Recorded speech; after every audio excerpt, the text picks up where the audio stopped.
Di tengah wabah COVID-19 yang belum sepenuhnya terkendali, pelaksanaan takbir, tahmid, dan juga tahlil harus memastikan jalannya protokol kesehatan. Hindari kerumunan yang punya potensi untuk terjadinya penularan. Apalagi tidak disiplin menggunakan masker, menjaga jarak yang bisa menjadi masalah dalam hal kesehatan dan juga keselamatan. Yang berikutnya, pelaksanaan sholat Idul Adha tanggal 10 Dzulhijjah yang bertepatan pada hari Jumu'ah esok. Sholat Idul Adha hukumnya sunnah muakkadah yang menjadi salah satu syiar min sya'airil Islam.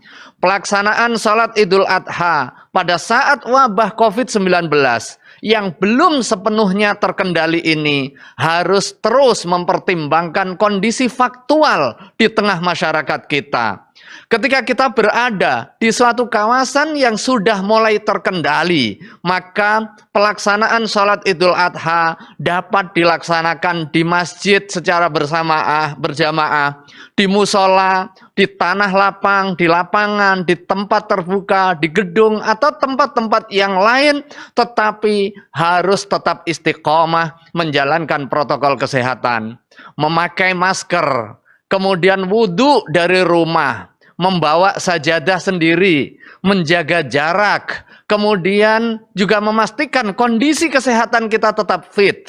Ketika kita melihat bahwa diri kita sedang sakit atau memiliki penyakit bawaan, maka sebaiknya tetap sholat di rumah saja.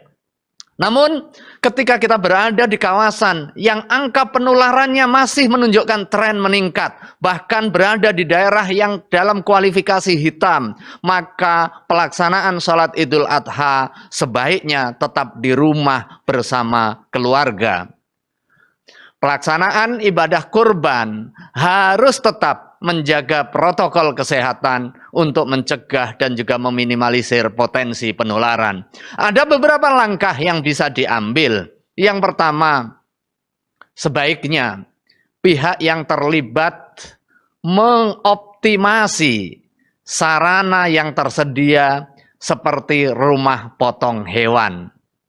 Kita bisa lihat dalam kondisi normal, pelaksanaan ibadah kurban itu untuk kepentingan ibadah sekaligus juga kepentingan hiburan bagi masyarakat. Banyak anak-anak menonton, melihat, bersenang-senang, dan juga menyaksikan aktivitas pemotongan. Tetapi karena ada masalah, untuk kepentingan kemaslahatan yang lebih besar, kita hindari kerumunan. Hanya orang yang memiliki keahlian, hanya orang yang memiliki kebutuhan langsung di dalam proses penyembelihan yang hadir. Sebaiknya dilokalisir di rumah potong hewan yang terjamin aspek syar'inya. Kemudian poin yang kedua, sungguh pun si pekurban disunahkan untuk menyembelih sendiri, tetapi jika karena ada satu dan lain hal karena kondisi kesehatan, maka bisa dilaksanakan oleh orang yang memiliki kompetensi. Kita wakilkan penyembelihan kepada orang yang memiliki keahlian. Dan untuk kepentingan ini, mari kita secara bersama-sama memunculkan kerelawanan kita, memastikan PHBS, perilaku hidup bersih dan sehat, memastikan memakai masker, kita saling mengingatkan.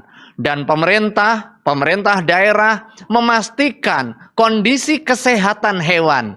Jangan sampai kemudian karena kita konsentrasi kepada protokol kesehatan untuk mencegah wabah COVID, tetapi ada lubang terkait dengan ketidakwaspadaan kita mengenai kesehatan hewannya. Untuk itu kita secara bersama-sama memperhatikan juga kondisi kesehatan hewan yang akan kita sembelih untuk kepentingan korban, dipastikan memenuhi syarat untuk dijadikan korban dari sisi usia, dari sisi kesehatan, dan Kementerian Kesehatan, Kementerian Pertanian, Dinas Kesehatan, Dinas Peternakan, di daerah-daerah dan juga partisipasi masyarakat menjadi sangat penting untuk memastikan pelaksanaan Idul Adha, baik sholat Idul Adha maupun penyembelihan Idul Adha sesuai dengan ketentuan syariah pada saat yang sama dalam satu tarikan nafas memperhatikan protokol kesehatan untuk kontribusi positif kita, etos keagamaan kita berkontribusi di dalam pencegahan COVID-19.